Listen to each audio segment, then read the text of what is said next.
Okay, the first place I arrived is Gadrong. Gadrong, that's where I arrived. But when we arrived there, we went to prison straight. Yes, in the prison. But those prisoners, those who kept people in the prison, they are like, how to call it? They are, it's not like they are from the government sector, but their own group of people whom you know that they form their military, so they decided to do that. They will force you to pay a certain amount of money in order for you to go out. If you don't have that, you'll be in torture, harassment, no food, or even if you have to eat, it will be once per day. So it's crazy. What they ask from people is money.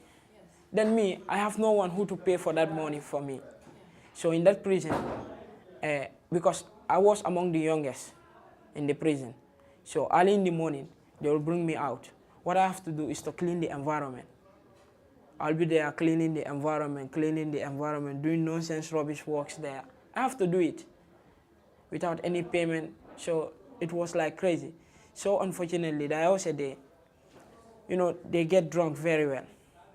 There was a day at night, they get drunk, and I was sitting outside. They forgot that me, I should go back in the prison. So I was outside. So unfortunately, that's the time I escaped. I decided to find my way out. So when I found my way out, I met that one, how to call it, Nigerian, whom you know that I explained my story to him. He said, no problem. He decided to comfort me in his apartment, give me food. So I spent the night there. So from there, he said, you have to live here. So he decided to take me to a nearby village again. He said, because here is not safe. They might be looking at you in the morning. So if they caught you, well, that's the end of you. So early in the morning, I have to leave the city. So I went to the nearby city again. So that's where I lived for some months. From there, I went to Sabah. Yes, I spent Sabah almost 6 months in Sabah alone. But for Sabah, I went to prison only twice. But those twice, I went there like, I went 1 week. The following week, there was a group of people whom you know that they want to escape.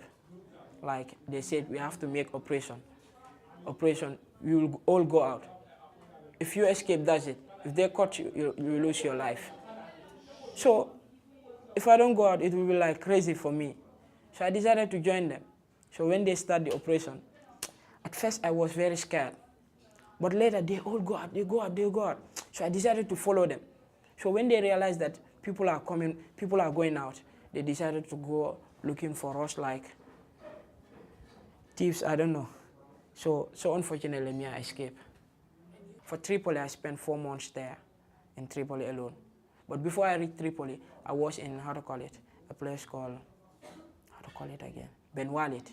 Ben Walid is just like a center, whereby if you want to go into Tripoli, it's two chances. You either pass Ben Walid, or they will caught you. So for there, they caught us there too. So almost, I spent 2 weeks there as well. Well, in the sea, at first, when I reached Tripoli, I was working for a man whom you know that he have a big garden. So I used to take care of the garden, but without any payment. Just a place where to sleep and a food what to eat. That's the only thing I asked for. So I was there, so unfortunately, there was a day. He decided to take me. He said I should go to the shop and buy something. So in that journey, so unfortunately, I met the police. They caught me. Prison again. So, yes. So I told them that I'm with a man here. So can I call him? They said to call him for what? So they don't allow me. So I was there in the prison for 3 months, I think. 3 months, 2 weeks, I'm in the prison in Libya, in Tripoli alone.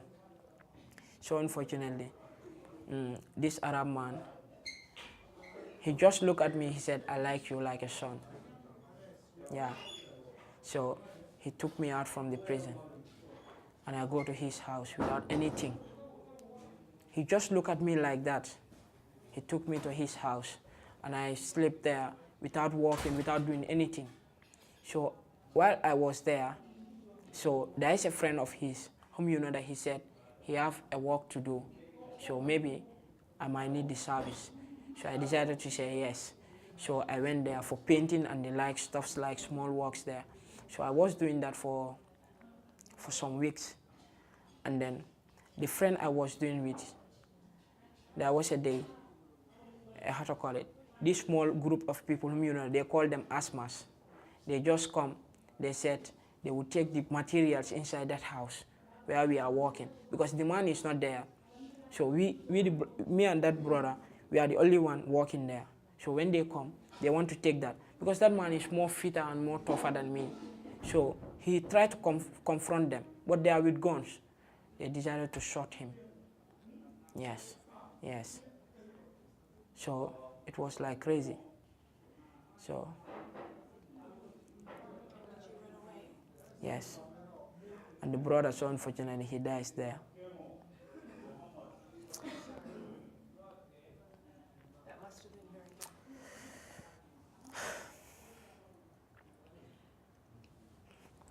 You were then alone? Yeah.